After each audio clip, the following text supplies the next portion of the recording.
This is how fast things are changing. This is the information age. If you're operating by old ideas, you're obsolete. You begin the game by, identifying your dream. I think that's really where it all starts.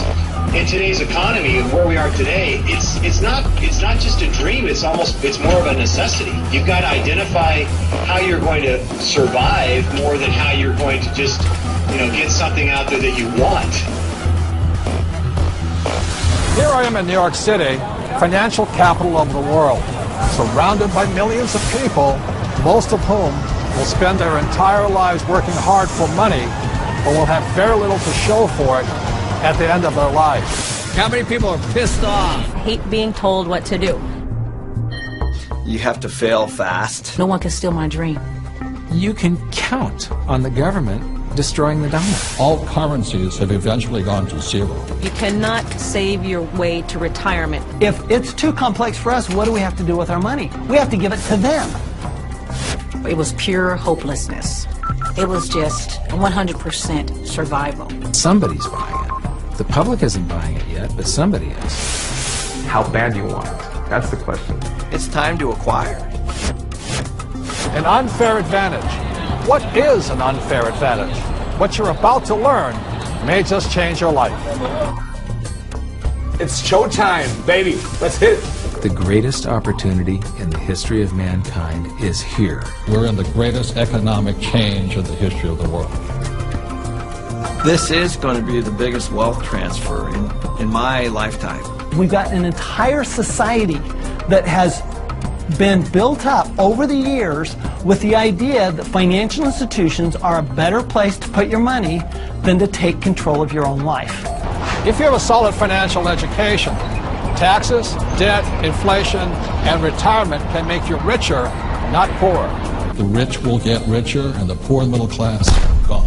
I was around my brother who was a part of a gang, who ran a gang, and that's a lot like running a business. Most people run from problems, and the truth is that's where the opportunities are. This really is a perfect financial storm. So I am optimistic about the future. It's going to crash.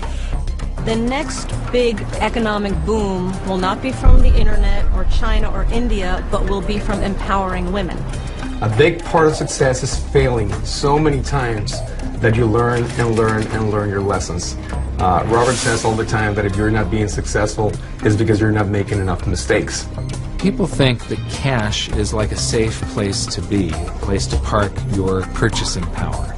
And I think cash is the worst investment that you can have. And if you follow an economist, you're in trouble. Okay, you want to have barely enough income to survive if you're lucky. Go do 401ks, go do mutual funds, be my guest. This is the best time to talk about this because people have had a shift of context with this economy. To change your financial life often involves changing your mindset. It really is where it starts, is the attitude, it's the mindset, it's the decision that you're going to, take responsibility for your own financial life. Knowledge is money. Show business. When you think about show business, you always think about the show, right? Cameras and movie stars and makeup and glamour. But you never think about the business side of it because we don't have financial education.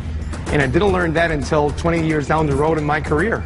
And now, I'm not only an expert in the show part of it, but I'm becoming an expert on the business side of it. Business is about production.